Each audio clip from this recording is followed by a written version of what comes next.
Infections making a comeback in China, what a top Chinese CDC expert is saying, plus a rising suspicion among Chinese residents related to the side effects of Chinese-made vaccines. Is it safe to travel to China right now? 5 U.S. senators say no. They're pointing fingers at the Chinese Communist regime, saying it cannot be trusted. A campaign is mobilizing Chinese citizens to register as organ donors, but some report the optional program isn't so voluntary. And a weapons upgrade for U.S. naval submarines. They'll soon be armed with a new version of the Tomahawk missile and a 1,000-mile range. What do you think? Let us know below and subscribe if you haven't already.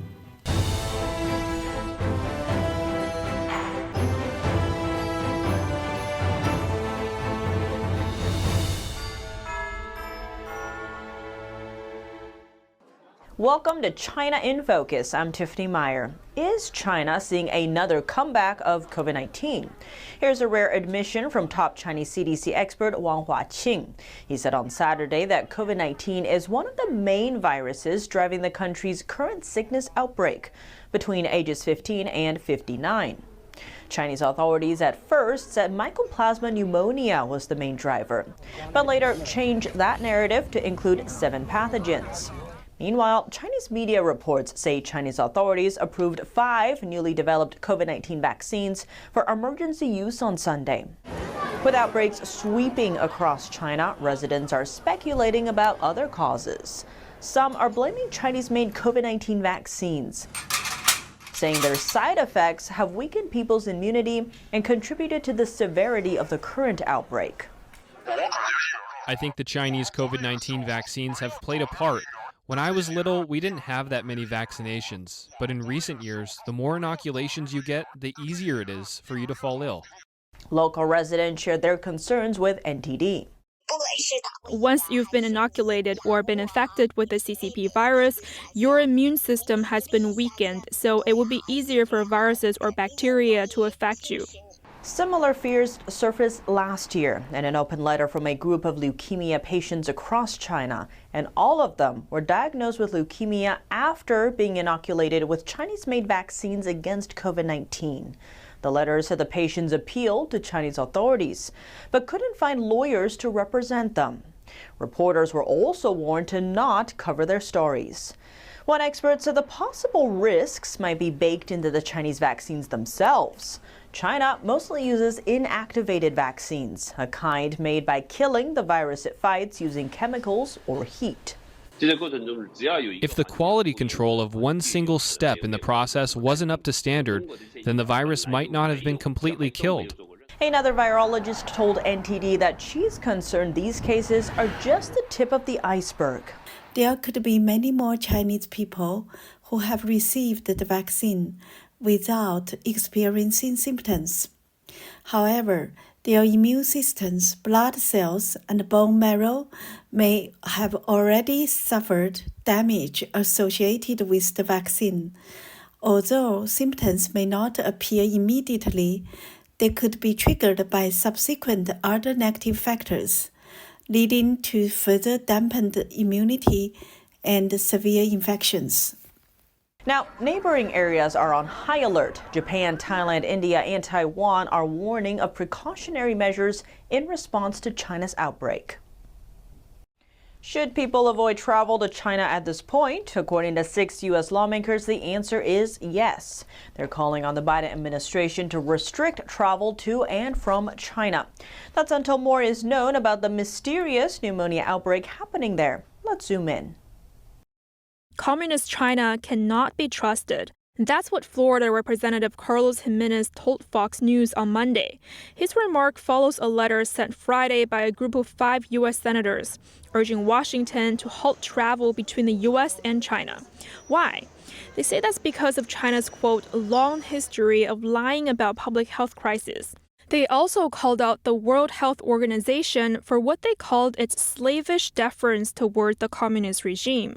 Both the WHO and Beijing deny a new virus is causing the recent surge in pneumonia cases inside China, adding there's no cause for alarm. Instead, Beijing seems to have a different focus: tourism. China started to extend visa-free policy to 6 European countries, including France and Germany, on December 1st. About 18,000 travelers from France, Germany, Italy, the Netherlands, Spain, and Malaysia entered China within the first 3 days. China reopened its borders in January after years of COVID-19 travel restrictions. When the pandemic first broke out in Wuhan, the epicenter of the outbreak, authorities halted domestic flights to and from the city. But millions of Chinese citizens were still traveling abroad, unknowingly carrying virus with them. In other news, Beijing is now urging Chinese citizens to register for its voluntary organ donation program. But according to social media reports, some citizens allege they were coerced into joining. In July, China's Administrative Center for Organ Donation issued a major notice to promote organ donation among Chinese citizens. Across the country, schools, medical institutions, and businesses all shared the notice, touting their participation in the campaign. The program is registering people as young as middle school students. While some reports say there is more to the story. In the northern province of Shandong, online reports say local authorities have mandated all healthcare system staff to register for the organ donation program. The reports alleges that pressure to sign up is coming directly from supervisors. In a video posted online, a resident says she received a text message showing she had registered as a voluntary donor after she lost her ID. Others shared similar messages, noting they never initiated the sign-up process. Some also met with difficulty when trying to pull out of the program. Here's what a former Chinese lawyer who now lives in Canada had to say. They force you to donate and then claim it's voluntary. They force you to donate and then claim it's voluntary. They make all of society participate in this organ donation campaign. Only through this can the CCP conceal the illegal forced organ harvesting in China. According to the United Nations Human Rights Office, tens of thousands of Falun Gong practitioners were killed between 2001 and 2006, with their organs sold as state-backed black market transplants. Falun Gong is a spiritual meditation practice based on the principles of truthfulness, compassion, and tolerance. Early this year, a CCP official's death during the COVID-19 outbreak uncovered certain privileges reportedly enjoyed by Beijing's elite. According to his obituary, he had many organs replaced in his body. The obituary was quickly scrubbed from the Chinese internet. America's submarines getting an upgrade as early as next year. The Navy is getting ready to arm them with a variation of the Tomahawk missile. Called the Maritime Strike version, the usually ground-based weapon was modified to target enemy ships. It comes with a new guidance system, and according to senior research fellow Brent Sadler of the Heritage Foundation, touts a 1,000-mile range. The upgrade is slated to further strengthen maritime defenses. The U.S. aims to counter China's larger fleet through advancing superior American technology. That's especially as the U.S. looks to deter a potential Chinese invasion of Taiwan. The Navy plans to fit the missiles on surface ships in the future. The upgrades are expected to be sent out in September.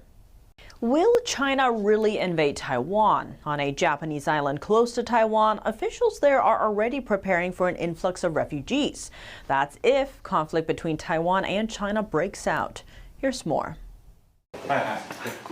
This disaster drill is meant to prepare for crisis on Japan's westernmost frontier, be it a natural disaster or, as island mayor Kenichi Itakatsu increasingly worries, a humanitarian one.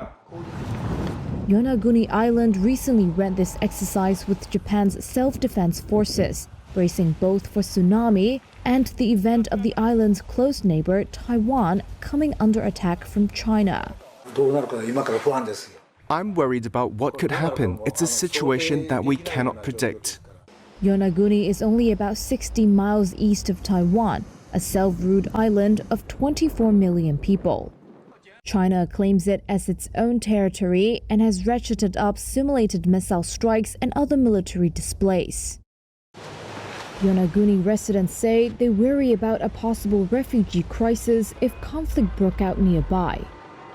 Japan has earmarked $290 billion for defense this year, the biggest buildup since the Second World War.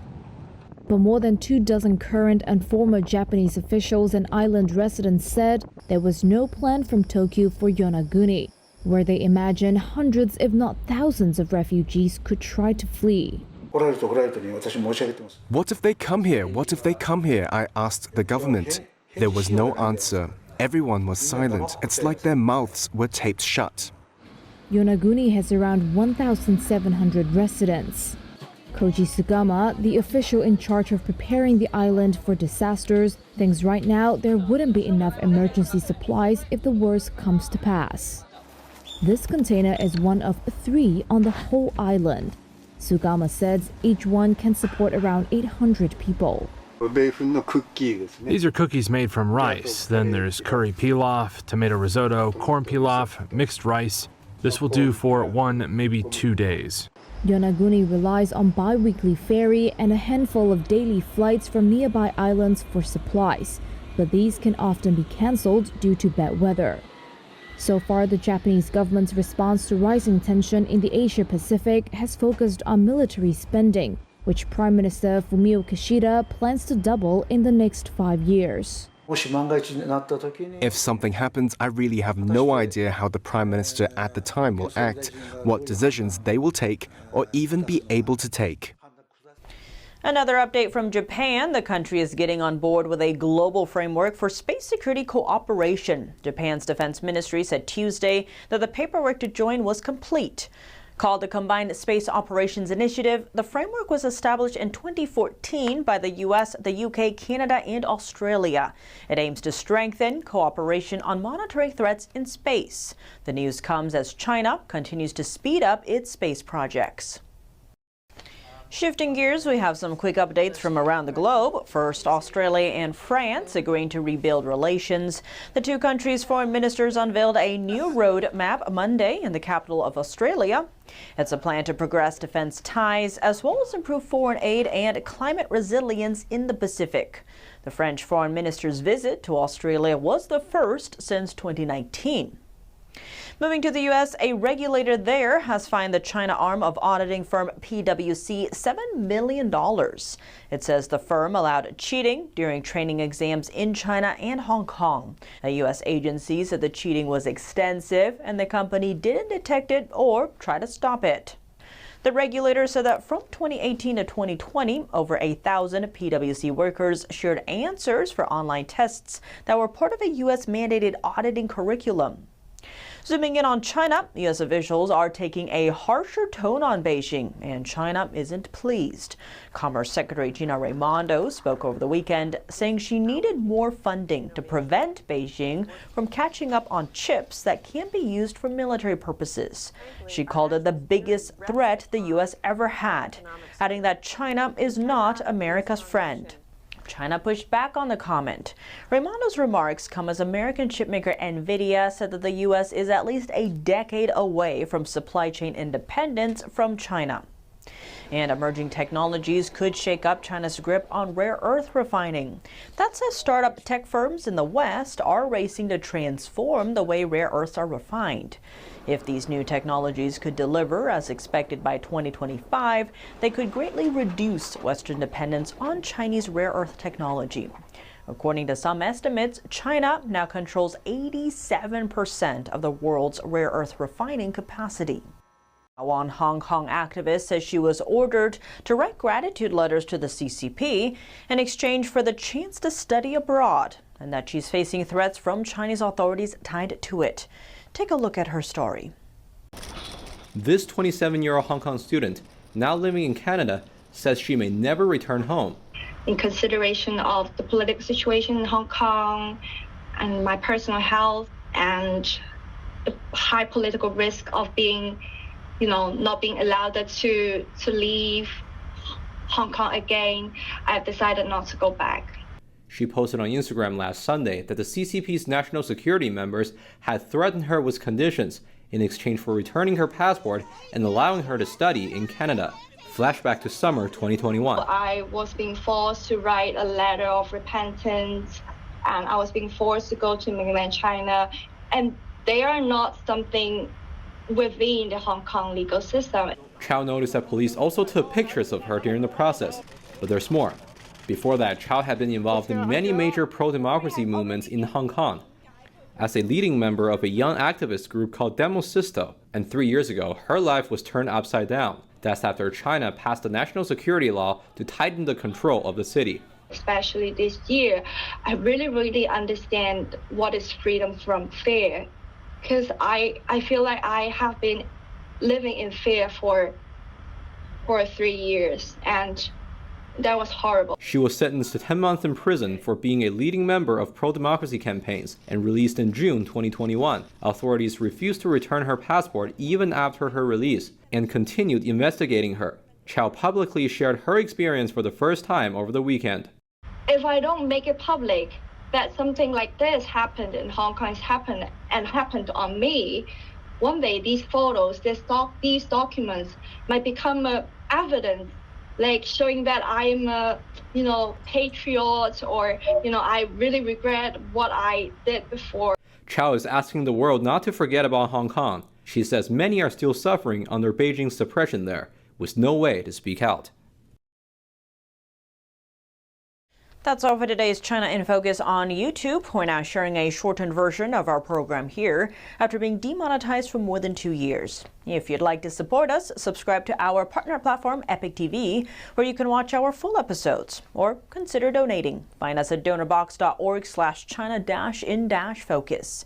Here's what to look out for in our second half: a U.S. strategic military buildup in the making, anti-ship missiles getting fitted on American submarines next year to counter China.